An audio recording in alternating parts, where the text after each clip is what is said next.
Welcome back to Primetime Business News. The Eskom board now expected to begin probing a potential conflict of interest involving its acting CEO, Matshela Koko.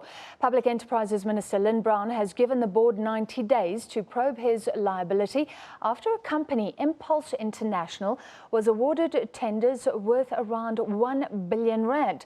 One of the board members at Impulse International is related to Koko, his 26-year-old stepdaughter, Koketso Choma.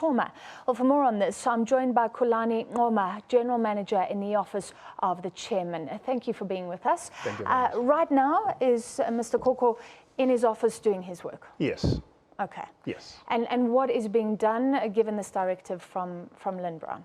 Well, now that we've got the intervention of the minister, but naturally in any event, given the fact that the board has a job to do on any given day, on any matter arising or not, now the board is actually busy processing the matter so that they can then report back to the minister. So essentially we have two conflicting sets of facts from what the Sunday Times said to what we said from the CEO, the acting CEO. So we need now to get behind those facts and so that we can close the matter. Will you explain that? Because reportedly he said he didn't know about her position in this company. Later he said reportedly that he did know. Is there a concern that he actually lied? Well, I doubt if he actually did. This is all an allegation from a newspaper on Sunday.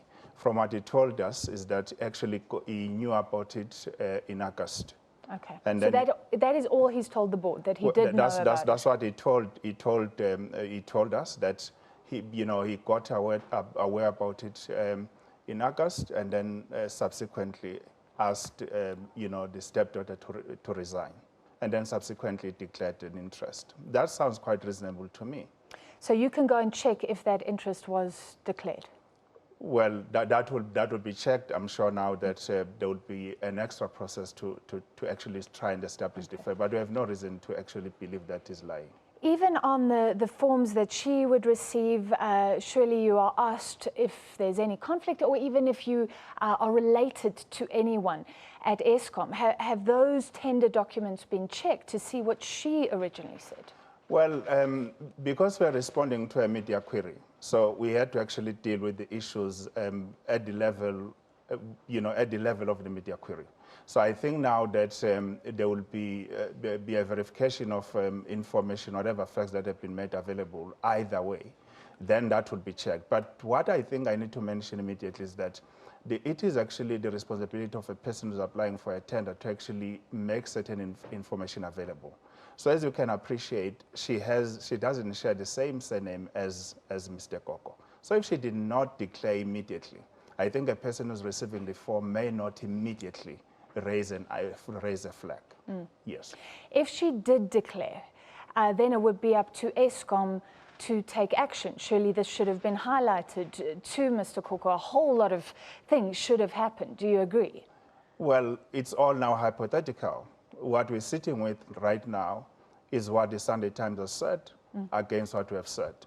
And what Mr. Koko said, or we said, from what, in response to the allegations against Mr. Koko, relates to actually, it comes from our own records. I'm having in my hands here, the list of contracts that, in fact, I need to correct while I'm there. The fact that, the newspaper cites 1 billion. We are actually citing 350 million of tenders since 2014, and of that, 100 million of tenders achieved by this particular company while the stepdaughter was part of the company. So those are major disjunctures that we need to get around.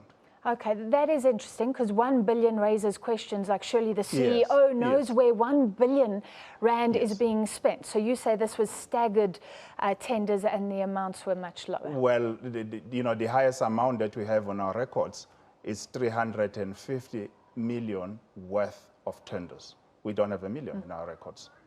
And of that, we have only 100 million worth of tenders while she was part of the company. So the Sunday Times is saying something quite huge, quite screaming, and it is not backed up by our records. Okay, you've said something very interesting that you can go and check if this interest was declared by Mr. Koko as soon as he found out. When can you get back to us with that information? Because there's huge concern about a man at the helm of a massive power utility. Well, I think we need to actually be very, clear about the fact that these are allegations. The board is now actually looking at the facts. So we're not going to be coming and reporting to the media, every step of the way. So the board now is busy with the matter. So it's going to deal with it and then report to the minister as it should. And that'll be within 90 days? Well, I've actually seen 90 days, but, I've not actually been apprised of the fact that that has been communicated to us officially. But whatever is the deadline that the minister wants, we'll actually comply with. Finally, could you just give us assurance that strong action will be taken if there is impropriety? I can assure you that we'll actually get to the sufficiency in terms of this matter being dealt with and actually closed. All right. Thank you for your time this evening. That was Eskom's General Manager of the Office of the Chairman, Khulani Qoma.